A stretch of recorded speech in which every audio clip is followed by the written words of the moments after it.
Muy bien, muy buenos días, estimados estudiantes.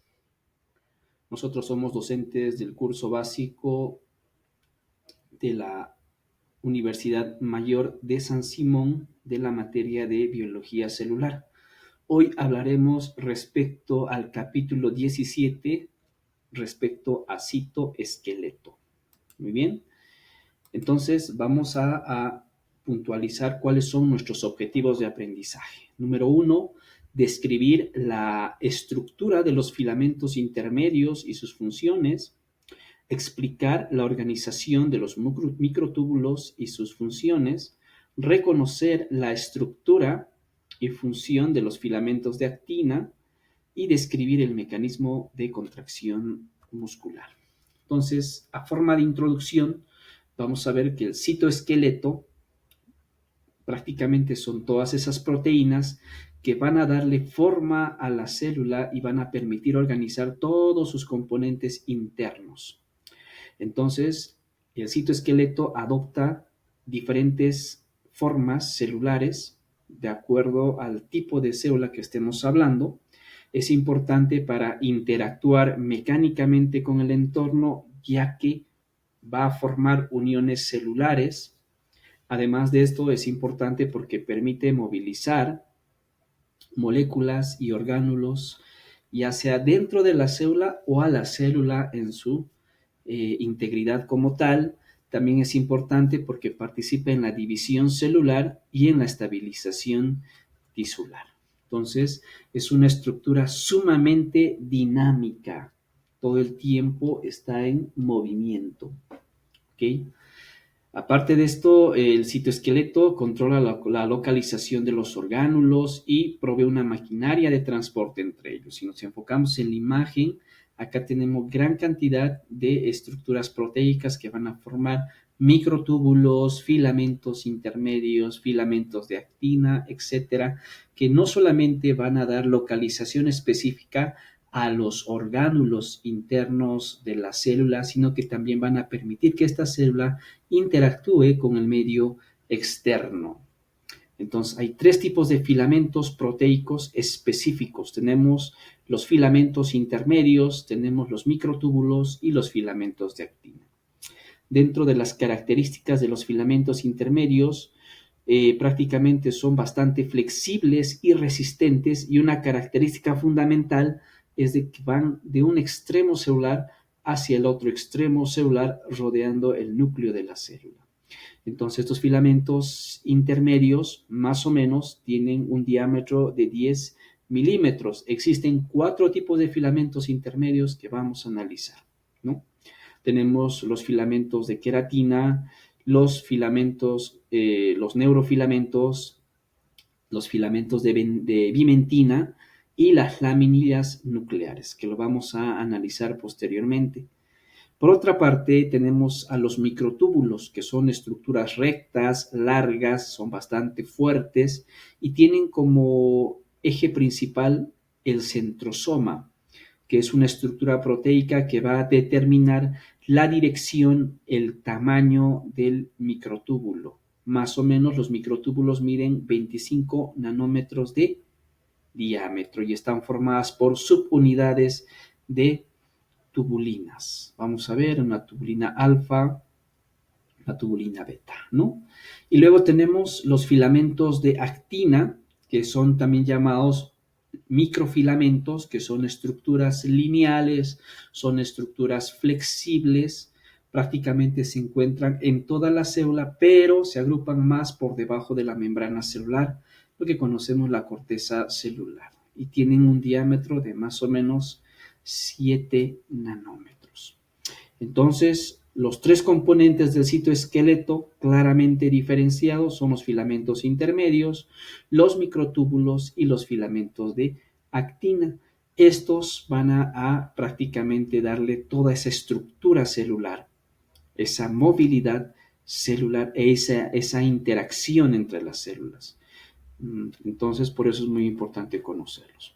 Si hablamos un poco respecto a los filamentos intermedios, estos son los que van a proveer la mayor resistencia a la célula en general.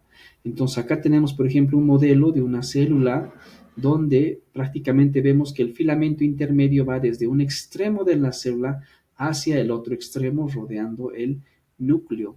Y una vez que llega al extremo, toma contacto con otra célula, a esta placa intercelular, se la conoce como desmosoma, y esto es importante para formar las uniones celulares, los epitelios, por ejemplo. Entonces, normalmente los filamentos intermedios están formados por monómeros que tienen en el centro un dominio central, ¿no?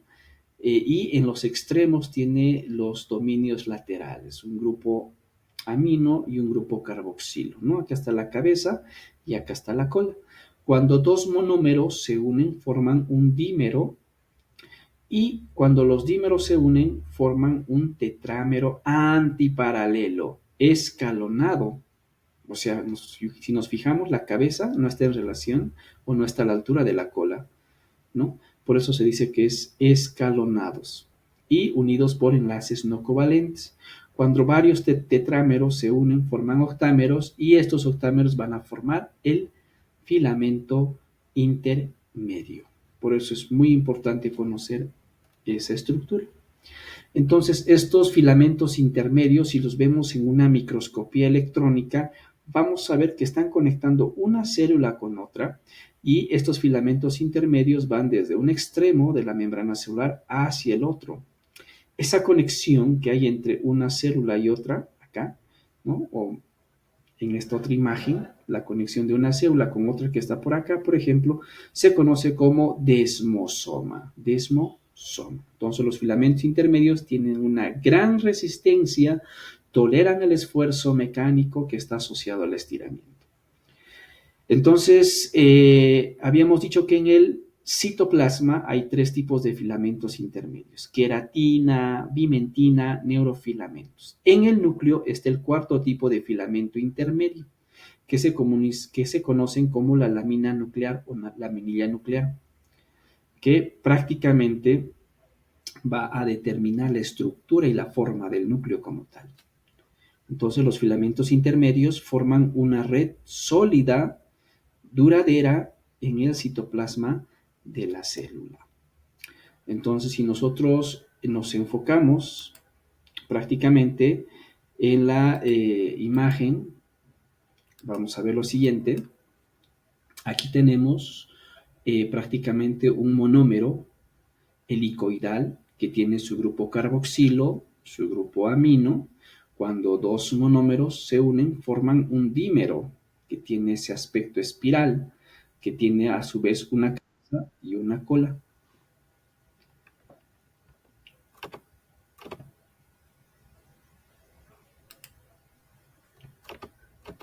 Posteriormente, estamos observando que estos dímeros van a formar tetrámeros antiparalelos, y estos tetrámeros van a formar luego octámeros, y finalmente se va a formar el filamento intermedio. Entonces, los filamentos intermedios se asemejan a cuerdas formadas por hebras largas y retorcidas de proteínas, ¿no? Por eso es importante. Entonces, como habíamos indicado, esa estructura enmarañada de estas proteínas dentro de la célula son conocidos como filamentos intermedios, y no se olviden que van a dotar de resistencia a la estructura celular en general. Muy bien, entonces ahí está. Los filamentos intermedios confieren resistencia a las células contra el esfuerzo mecánico. Se distribuyen prácticamente en todo el citoplasma y también en el núcleo, y están divididos de la siguiente forma. A nivel del citoplasma tenemos filamentos de queratina que están presentes en las células epiteliales. A nivel también del citoplasma están la bimentina y los filamentos relacionados con la bimentina, que se encuentran en el tejido conjuntivo, en las células musculares y en las células gliales. También en el citoplasma encontramos los neurofilamentos, que están presentes obviamente en las neuronas, ¿no? Y en el núcleo vamos a encontrar esas láminas, las láminas nucleares, que están prácticamente en todas las células animales. Entonces, muy importante porque estos filamentos intermedios van a distribuir los efectos de fuerza en la célula que van a impedir su desgarro, tanto de las estructuras internas como de las membranas, ¿no? Entonces, no nos olvidemos que un filamento intermedio está formado por monómeros, dímeros, tetrámeros, octámeros como tal en su estructura. Si hablamos de los neurofilamentos son esas proteínas que se van a encontrar en la neurona, ya sea en el soma o ya sea en el axón, y son importantes porque van a proveer resistencia, le van a dar estabilidad a los axones que son importantes durante la transmisión de los impulsos nerviosos.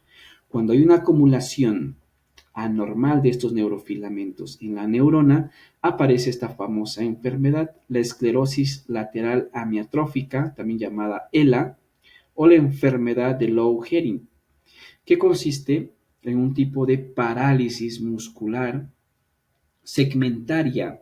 Es una enfermedad de las neuronas que van a controlar el movimiento de los músculos. Prácticamente hay un desgaste de estas neuronas, no van a poder enviar de forma adecuada los mensajes a los músculos y eso va a generar un debilitamiento general, ¿no?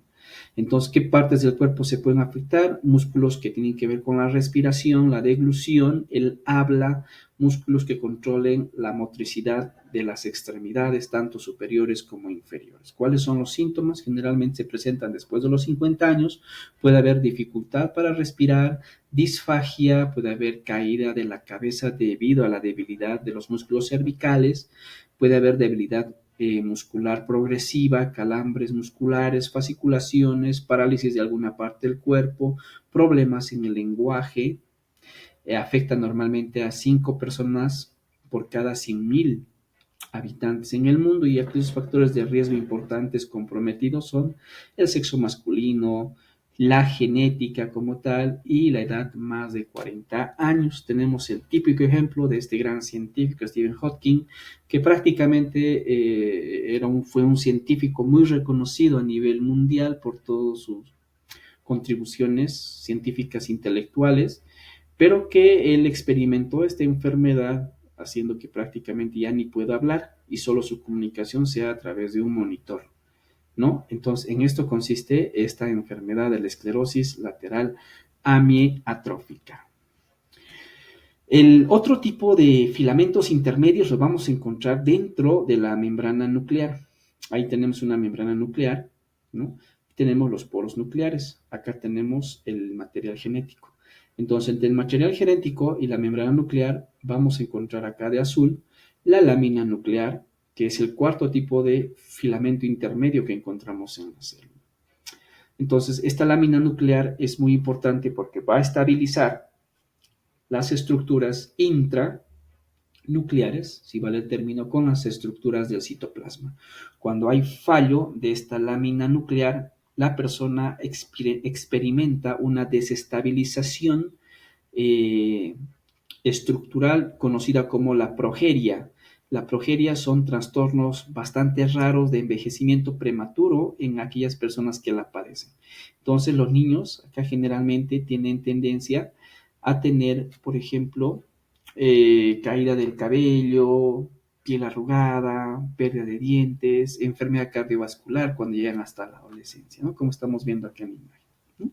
Visión borrosa, caída del cabello, problemas cardiovasculares, caída de los dientes, etc. Cuando hay una anomalía de estas láminas nucleares, aparece la famosa progeria, ¿no?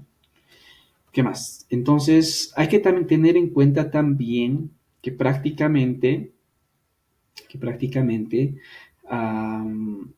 los filamentos intermedios del citoplasma, queratina, bimentina y neurofilamentos, necesitan y requieren estar estabilizadas. Generalmente lo hacen a través de una proteína que actúa como candado que los va a fijar, los va a asegurar.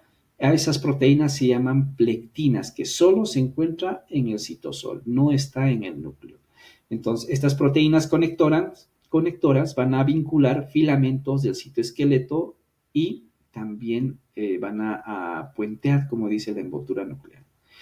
Entonces, esta plectina estabiliza y refuerza a las prácticamente a los elementos del citoesqueleto que están presentes solo en el citosol, ¿no? La plectina contribuye a la organización de haces de los filamentos intermedios y los conecta con otras redes de proteínas específicas. Entonces, cuando hay una mutación de la plectina, prácticamente hay una desorganización, hay una desestabilización de estos filamentos intermedios, provocando diferentes enfermedades como la epidermiólisis ampular simple o ampollar simple, que consiste en la formación de ampollas que suceden por una separación del epitelio de la membrana basal, donde se va a acumular un líquido seroso. Por otra parte, puede provocar también la distrofia muscular de Duchenne, una ruptura de los filamentos intermedios en el músculo y una desorganización, y a nivel nervioso, como ya habíamos visto, la neurodegeneración, ¿no? La enfermedad ELA. Muy bien. Entonces, hablaremos ahora respecto a los microtúbulos, ¿no? ¿Qué son los microtúbulos? Bueno, los microtúbulos también prácticamente son parte del citoesqueleto que van a estar conformados por dímeros de tubulina, alfa-tubulina y beta-tubulina, que van a formar estos protofilamentos, ¿no? Tenemos acá los protofilamentos, 13 protofilamentos, tanto con subunidades alfa-tubulina y beta-tubulina. Y esto va a generar una estructura tubular hueca, larga, rígida, que puede ensamblarse en un extremo y también ensamblarse y también desintegrarse en el otro extremo. Prácticamente es una estructura bastante dinámica, ¿no? Se forma y luego se degrada, se forma y luego se degrada, cambia de dirección. Entonces, estos microtúbulos tienen prácticamente un centro de coordinación, si vale el término, que se conoce como centrosoma. Centrosoma. Entonces, estos microtúbulos son importantes para transportar vesículas, orgánulos, algunos componentes celulares de una parte hacia otra. También son importantes prácticamente de formar cilios o flagelos que van a participar en el movimiento de estructuras o de sustancias químicas a través de la luz, por ejemplo, de un órgano, ¿no? Los cilios van a transportar moléculas químicas tipo moco, espermatozoides, óvulos de un lugar hacia otro. En cambio, los flagelos son estructuras más largas, únicas generalmente, van a permitir la movilidad de la célula en su integridad como tal. Entonces son responsables de transportar, posicionar los orgánulos delimitados por membranas dentro de una célula y guiar el transporte intracelular. Muy bien. Entonces, como habíamos mencionado, estos microtúbulos presentan dos subunidades, alfa-tubulina y beta-tubulina, que están enlazados o unidos por enlaces no covalentes. Entonces, por una parte tenemos a la beta-tubulina, que es el extremo positivo, acá de color verde un poquito más oscuro, y acá de verde claro tenemos a la subunidad alfa-tubulina, que generalmente se encuentra en el extremo negativo. Entonces, no nos olvidemos que estas subunidades forman protofilamentos, 13 protofilamentos que luego van a formar el microtúbulo, ¿no? Y estos así se ve por microscopía electrónica, ¿no? Una estructura rígida, recta y al corte transversal con forma de collar de perlas, ¿no es cierto? Unidas entre sí. Entonces, la estructura que va a determinar la organización, la dirección, el tamaño de los microtúbulos se conoce como centrosoma, ¿no? Que son centros organizadores que controlan la localización, el número y la dirección de los microtúbulos. Entonces, estos centrosomas contienen estas estructuras perpendiculares que se conocen como centriolos. Hay que tener en cuenta que la matriz del centrosoma contiene cientos de estructuras anulares formadas a partir de la gamma tubulina. La gamma tubulina prácticamente es la que va a orientar al microtúbulo, va a orientar su dirección. Entonces los microtúbulos carecen en sus extremos positivos a partir de complejos de anillos de gamma tubulina del centrosoma, ¿no? La tubulina se polimeriza a partir de sitios de nucleación con un centrosoma. Si vemos en la siguiente imagen, ahí estamos observando la estructura de un centriolo, ¿no? Que está formado por tripletes de microtúbulos que están dispuestos en sentido perpendicular. Entonces, en esta imagen estamos observando la estructura del microtúbulo. Vemos claramente que está formado por dos subunidades, la alfa tubulina del extremo negativo y por otra parte tenemos acá la beta tubulina del extremo positivo que siempre está asociado al GTP. Ambos están unidos por enlaces no covalentes. Entonces, acá están las alfa tubulinas y acá están las beta tubulinas que van a formar, como habíamos dicho, los protofilamentos. Estos son los protofilamentos. Un protofilamento, 2, 3, 4, 5, etcétera. Entonces, estos protofilamentos tienen esa capacidad de polimerizarse. ¿Qué significa? De agregarse uno con otro, gracias a la transformación de GDP a GTP. Entonces, a esta agregación de estas moléculas de GTP para que se polimerice, en general se conoce como polimerización. Tener en cuenta que el microtúbulo tiene una base estabilizadora que está representado por la gamma tubulina que va a determinar el crecimiento y también la dirección del microtúbulo. Entonces, cuando existe producción de GTP a partir del GDP, ¿no? Producción de más GTP de forma escalonada, a este fenómeno se conoce como casquete de GTP, que va a permitir que el microtúbulo crezca, que el microtúbulo se polimerice. A eso se refiere. ¿Okay? ¿Y qué será despolimerización? La conversión del GTP a GDP con separación de los protofilamentos. A eso se conoce como despolimerización. Entonces, la alternancia entre la polimerización y la despolimerización se conoce como inestabilidad dinámica. Esto hace que prácticamente el microtúbulo sea remodelado de forma rápida. Inicialmente puede ser pequeño, una vez que se haya atraído por esas proteínas casquetes, va a aumentar su tamaño. Otros van a disminuir. Entonces los microtúbulos pueden ser estabilizados por unión a proteínas de casquete. Muy bien. Ahí está. Vemos en la imagen, por ejemplo, acá está el centrosoma. Estos son las gamma tubulinas que van a estabilizar a los microtúbulos y estamos observando claramente que algunos microtúbulos son más grandes que otros microtúbulos que son obviamente más pequeños. Entonces, esta inestabilidad dinámica es impulsada por la hidrólisis del GTP, evidentemente, ¿no?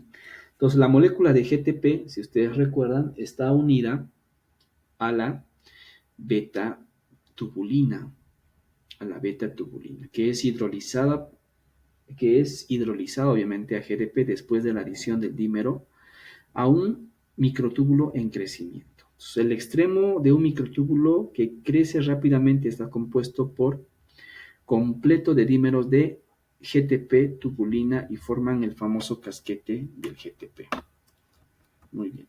Entonces ahí estamos viendo el microtúbulo en crecimiento, cómo se agregan dímeros de GTP tubulina al extremo positivo de este componente del citoesqueleto. Entonces esto va a ir creciendo cada vez más. Y prácticamente a la desintegración de este microtúbulo a estructuras más pequeñas, más simples, como protofilamentos o subunidades de alfa y beta tubulina, hay un fenómeno de despolimerización, que prácticamente va a ir destruyendo, si vale el término, al microtúbulo. Entonces, existen varios fármacos que pueden modificar esa dinámica de los microtúbulos. Tal es el caso de la colchicina, por ejemplo, ¿no? De la colchicina, el colcemid, la vinblastina y vincristina prácticamente van a evitar la polimerización por bloqueo de la tubulina. En cambio, el taxol se une a los microtúbulos y eh, generalmente los estabiliza, ¿no? En la parte distal del microtúbulo hay componentes de estabilización. Ahí se une el taxol. Entonces ahí estamos viendo el efecto de la colchicina, ¿no? Hemos dicho que esta prácticamente va a evitar una unión de los dímeros de tubulina alfa y beta. Por lo tanto, la célula no va a tener crecimiento de estos microtúbulos y por ende va a tener problemas en la función y en la arquitectura celular como tal, provocando, por ejemplo, problemas de pericarditis, fibrilación auricular, eh, rotura de placas ateroscleróticas en general. Los microtúbulos organizan el interior de la célula. Bueno, en realidad los microtúbulos participan en la mitosis y la diferenciación celular. Las células nerviosas proyectan un axón desde un extremo y dendritas desde el otro extremo. Nos enfocaremos en la imagen.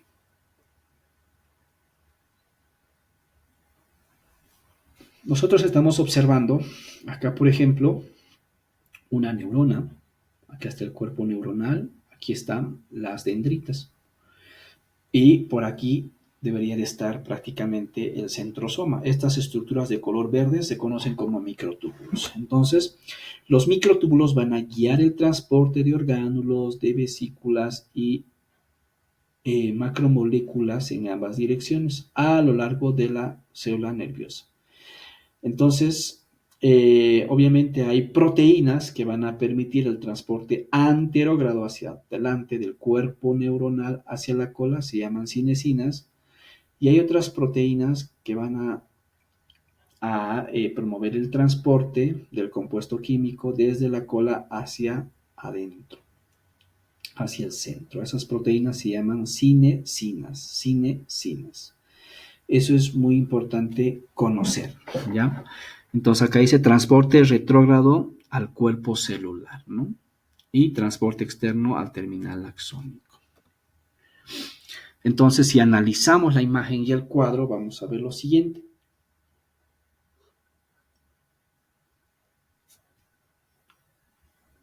Tenemos acá el centrosoma, ¿no? El centrosoma. Y acá tenemos los centriolos dispuestos de forma perpendicular.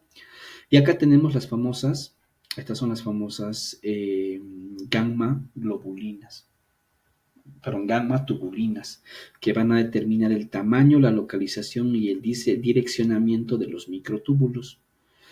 Entonces, cuando hay una polimerización del microtúbulo, obviamente a estas se van a unir estas proteínas de anclaje que tienen dos cabezas y una colita. Las cabezas están en relación al microtúbulo y la cola en relación a los orgánulos, como las mitocondrias, el ATP, etcétera, etcétera. Entonces, prácticamente la cinesina va a permitir el transporte de estos orgánulos o vesículas en sentido anterógrado, desde el centrosoma hasta el axón.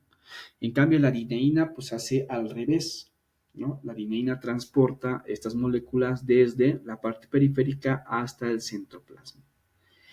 Muy bien, entonces, además de eso, es bueno recordar que prácticamente la cinesina está en relación hacia la parte negativa del microtúbulo y la adeneína hacia la parte masculina del microtúbulo. Muy bien. Tanto las cinesinas como las dineínas citoplasmáticas son dímeros que tienen dos cabezas globulares que se unen al ATP y obviamente una sola colita. Entonces, ¿a qué se refiere con el término de estereoespecificidad? Este término se refiere a la otorgación de direccionamiento, crecimiento del microtúbulo, ¿no? Eso se llama estereoespecificidad.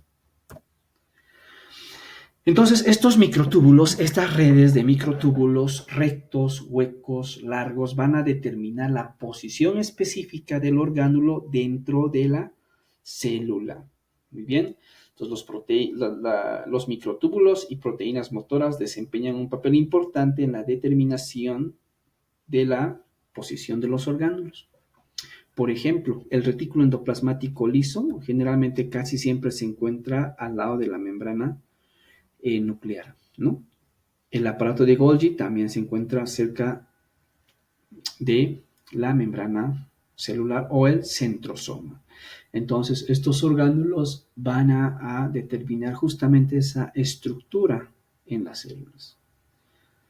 Y eso es muy importante porque eso permite mantener estabilizada a la célula y obviamente no va a haber problemas, ¿no? Cuando hay una desestabilización de los microtúbulos en la célula, aparecen ciertas enfermedades. Por eso es muy importante conocer esto. Entonces, claramente dice, los microtúbulos y las proteínas motoras determinan la posición de los orgánulos en el citoplasma, ¿no?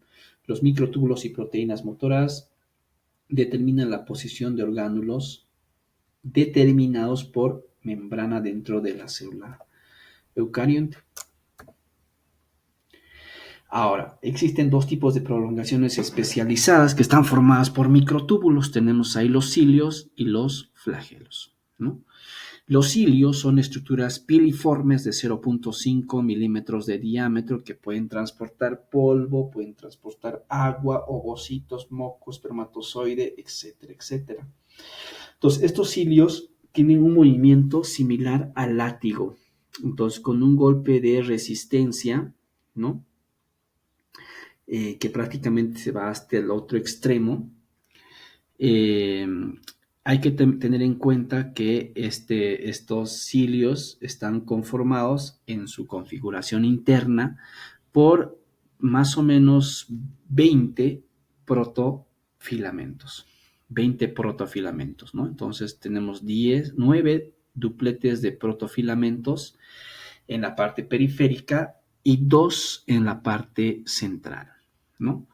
Ahora, entre estos protofilamentos, si se dan cuenta, hay conexiones, hay proteínas conectoras y también estas proteínas que conectan este duplete de microtúbulos con el otro que se llama dineína. La dineína ciliar es importante porque prácticamente va a ser el encargado de encender, si vale el término, ¿no? Esta polimerización o despolimerización por parte de las células, ¿no?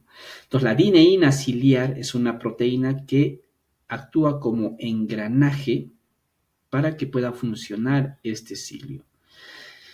Y promueve movimientos ondulantes, algunos movimientos también conocidos como movimientos de remo, que durante su realización requiere de la presencia de ATP.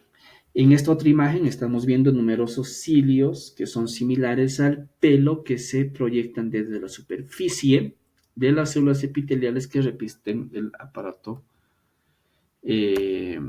respiratorio en el hombre. Otro tipo de estructura importante que participa en el movimiento celular son los flagelos, ¿no? Que son obviamente más largos que los cilios y obviamente permiten la movilización de la célula en su integridad. Estos flagelos proporcionan ondas regulares a lo largo de su longitud, lo que propulsa a la célula única. Es importante saber que existen proteínas de anclaje que van a permitir realizar un movimiento ondulante en estas situaciones.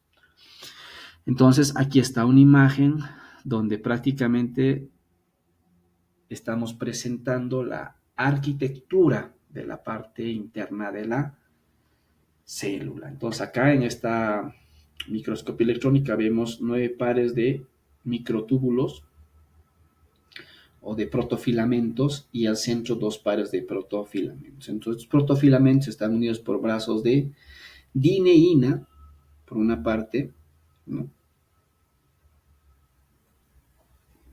Y por proteínas conectoras. Entonces estas dineínas actúan como engranajes que van a permitir la movilización del cilio o del flagelo, ¿no? Es muy importante, ¿no? Los brazos de dineína son como engranajes. ¿Qué más tenemos? Cuando hay una falla en estos cilios o microtúbulos, una falla genética, aparece una famosa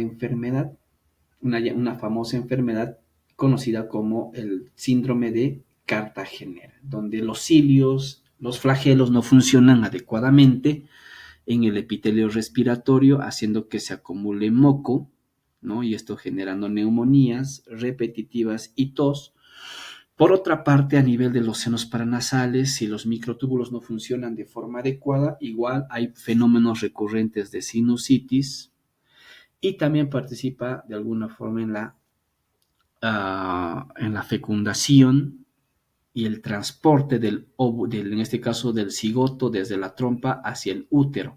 Nosotros sabemos claramente que la fecundación ocurre en la ampolla de la trompa, ¿no? En la trompa de falopio y posteriormente a través de los cilios es desplazado hacia el útero. Pero como acá los cilios no están funcionando adecuadamente, esta persona va a tener tendencia a tener los embarazos eh, ectópicos. También puede provocar esterilidad o incluso infertilidad. Muy bien, hablemos ahora respecto a los filamentos de actina. ¿Ok? ¿Qué son los filamentos de actina?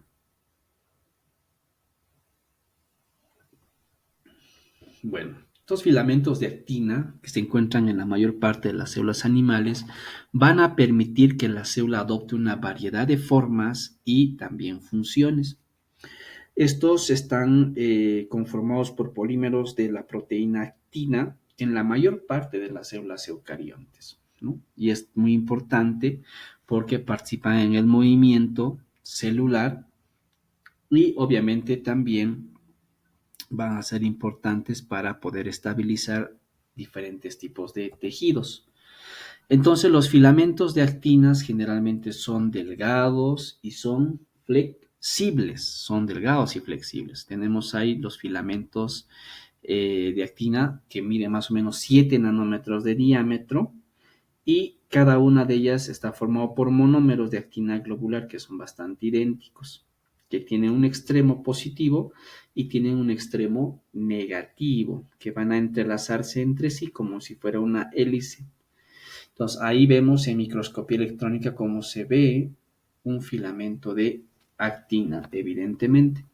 Acá también, con su extremo positivo y acá su extremo negativo, ¿no? Estamos viendo dos monómeros de actina entrelazados entre sí. Son hebras proteicas, delgadas y altamente flexibles.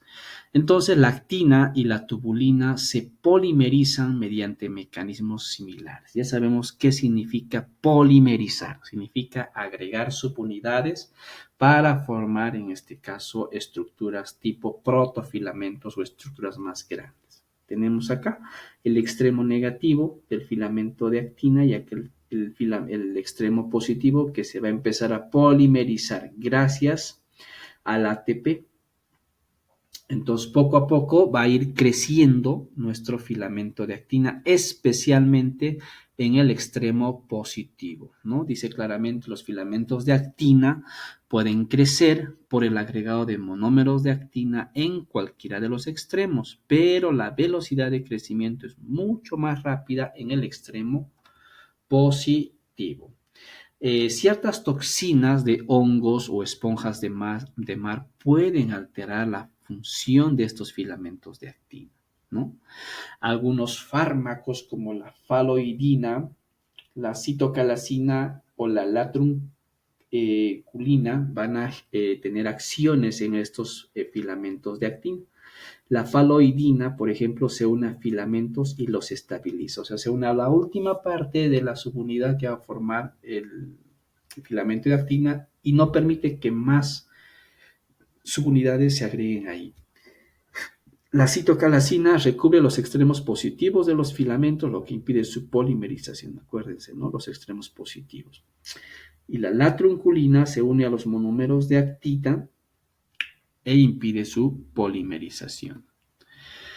Por otra parte, es muy importante saber, es muy importante conocer que por debajo de la membrana plasmática de las células eucariontes hay una corteza rica en filamentos de actina. Como estamos observando acá, los glóbulos rojos deben de tener una membrana celular bastante estable para evitar desgarrarse cuando este glóbulo rojo pasa por un sistema retículo endotelial, como es el bazo y el hígado, y ese paso por esos capilares puede generar un desgaste, una ruptura de su membrana. Pero aquello no sucede, ¿por qué? Porque hemos dicho que está reforzado por una estructura de proteica que se conoce como dímero de espectrina, que se une al filamento de actina y esta se ancla a una proteína transmembrana, ¿no? Entonces esto va a formar como un armazón en la membrana celular para evitar que se disgregue, que se desgarre o que se rompa la membrana celular, ¿no? Están ubicados, como habíamos dicho, en la corteza celular, ¿no? Y es lo que va a conferir la resistencia a la membrana del glóbulo rojo. Por otra parte, tenemos que hay prácticamente, si vale el término, ¿no? Una captación de los glóbulos blancos a través de la pared vascular para que viajen hasta un sitio de infección específico. Entonces dice, numerosas células mueven arrastrándose sobre superficies en lugar de nadar mediante cilios y flagelos móviles. Ejemplo claro de esto son los neutrófilos, que cuando existe, por ejemplo, un fenómeno infeccioso bacteriano, estos neutrófilos van a ir rodando poco a poco por la pared vascular, ¿no? Y esto va a posteriormente anclar a unas proteínas del endotelio vascular que va a permitir el paso de este neutrófilo hacia un sitio, obviamente infeccioso. A este paso, a esta salida de este neutrófilo se lo conoce como diapédesis. Diapédesis. Muy bien, excelente. ¿Qué más? Entonces esta actina va a presentar estructuras que se conocen como filopodios o lamelipodios, que son muy importantes para anclarse en la pared prácticamente vascular, ¿no? Y obviamente van a tomar contacto con las famosas integrinas. La integrina permite asociar una célula adyacente con otra célula que esté por ahí. Entonces las señales extracelulares pueden modificar la disposición de los filamentos de actina. Estas proteínas de unión actina van a controlar la localización, la organización, el comportamiento de los filamentos de actina. También por otra parte es importante señalar que la actividad de las proteínas obviamente es controlada por moléculas de señalización extracelular, permitiendo una reorganización del citoesqueleto de actina en respuesta a su entorno general, ¿no? Entonces esto obviamente va a modificar la organización de los filamentos de actina. Tenemos células que no están estimuladas, recién se está activando el RHO, ¿no? Y finalmente se activó y genera obviamente movimiento. La actina se asocia con la miosina para formar estructuras contráctiles. Hay que recordar que estas dos moléculas, estas dos proteínas son proteínas motoras que van a requerir de ATP para cumplir con su función. Entonces, el dominio de la cabeza de la miosina se une al filamento de actina y obviamente presenta actividad motora. Este fenómeno va a requerir de la hidrólisis de ATP. La cola varía entre los distintos tipos de miosina y determina qué tipo de carga transportará la miosina. Entonces tiene que haber una interacción entre la actina y la miosina para generar, obviamente, movimiento, para generar movimiento. Muy bien, ¿qué más tenemos ahí? Entonces, la contracción muscular. ¿A qué se refiere con contracción muscular? Se refiere al movimiento de las células, ¿no? De los tejidos, de órganos, aparatos y sistemas, con el objetivo de correr, caminar, nadar, volar. Todo esto va a depender de uno de los tres tipos de músculos más importantes que tenemos, el músculo esquelético, el músculo esquelético. Entonces, si hablamos un poquito respecto al músculo esquelético y a la estructura del músculo esquelético, vamos a ver obviamente lo siguiente. Tenemos una fibra muscular estriada que va a tener varios núcleos en diferentes posiciones, por eso se llama polinucleada. Polinucleada porque tiene muchos núcleos en diferentes partes de la fibra muscular. Y si lo vimos desde un punto de vista microscópico, vamos a ver que a este segmento se le llama sarcómero, que va de una línea Z a otra línea Z.